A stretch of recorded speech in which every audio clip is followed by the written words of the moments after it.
Hey everybody, I know I have not been keeping up with this channel the way I had intended to, and I'm gonna get better at that. I've got so many different things, different videos I want to do. I just haven't gotten to it. And I swore I was not gonna make this a Warhammer channel, and I'm not gonna make this a Warhammer channel. One of the most recent things that I've done that I'm pretty proud of, and I'd love to kind of get that out there for the crowd and get some opinions on, is another addition to my Warhammer Imperial Guard army. I have yet to play a serious game in the new 8th edition rules. And, I have a friend who plays primarily Space Marines, and I am 100% Imperial Guard. And, just trying to figure out still where, like, all the pros and cons of all of the, the new rules are. Commander Pask always was a badass, and still is a badass. I wanted to make a dedicated Hand of Steel for my Commander Pask. A specific Hand of Steel that could fit different lists I make, different situations, and I wanted to make sure that I could have it fit basically any configuration I wanted. So I just sort of wrapped this up and finished this, and I figured I'd show this and see what you guys thought. So it's basically, standard Leman Russ with, some parts from the older Russ kit. I really like this old plow, and this is like going back a ways, so I had to find that one. Much better than the newer one. I have so many of these on so many vehicles. I wanted something that really stood out, so I got that. I got the track armor from one of the older Leman Russ kits. I just had, had it sitting around, so I used that. And then I took the auger from the Tech Command set. Figured that would be something that, Pask might have on his personal Hand of Steel. And I wanted, side note, I know before people comment, I do understand that basically Pask can get into any tank he wants and it automatically becomes the Hand of Steel. Like I said, I wanted to have a dedicated Hand of Steel. And then just to really identify it as his command tank, I put, some antennas and stuff on it. In terms of the modular stuff though, how I made this fit whatever it wanted to be. So everything's magnetized, and I started with a demolisher kit because that gave me the widest range of options. So to start with, all the sponson weapons, totally magnetized. So I have it arranged where right side sponson weapons are magnetized on the bottom, left side sponson weapons magnetized on top, so I can keep them organized and separate and sort of plug and play whatever I want. Same thing with the hull. The hull weapons are magnetized in the middle, and I can just use them as I want. So for sponsons, I have every option that we could want. Multi-meltas, I got heavy flamers, I got bolters, and I got plasma cannons. So they're all good to go there. For the hull-mounted weapons, just the standard 3 options: heavy flamer, las cannon, and the heavy bolter.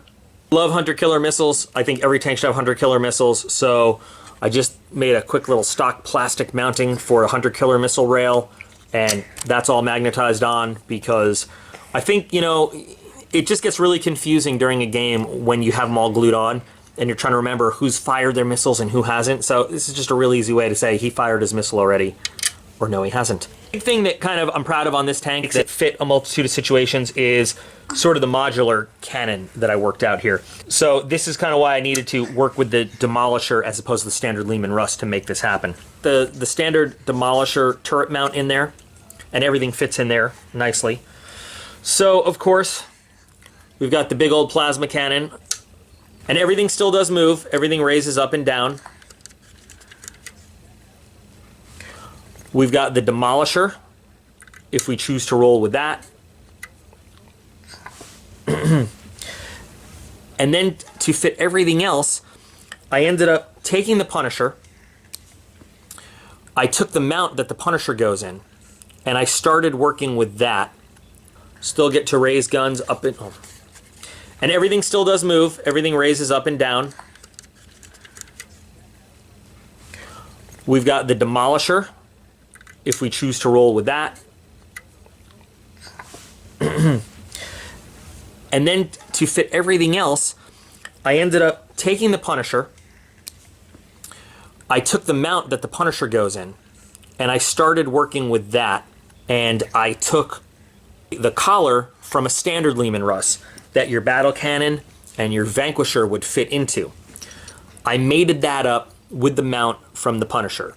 And that's what all the other weapons go into.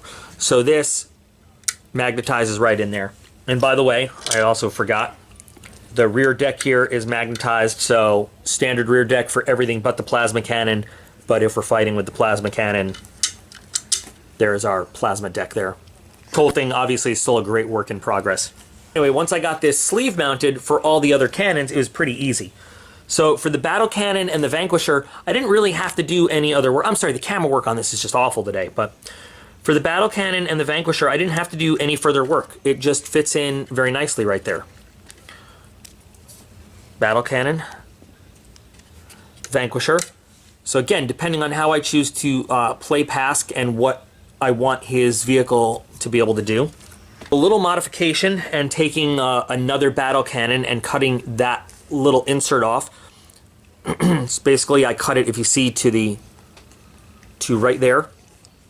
And I stuck that kind of on the end of a Nova cannon and then trimmed down these side pieces. We can give Pask an Eradicator. It doesn't look as good, I'll admit, because these things should be flush with the mounting, but I might work on that.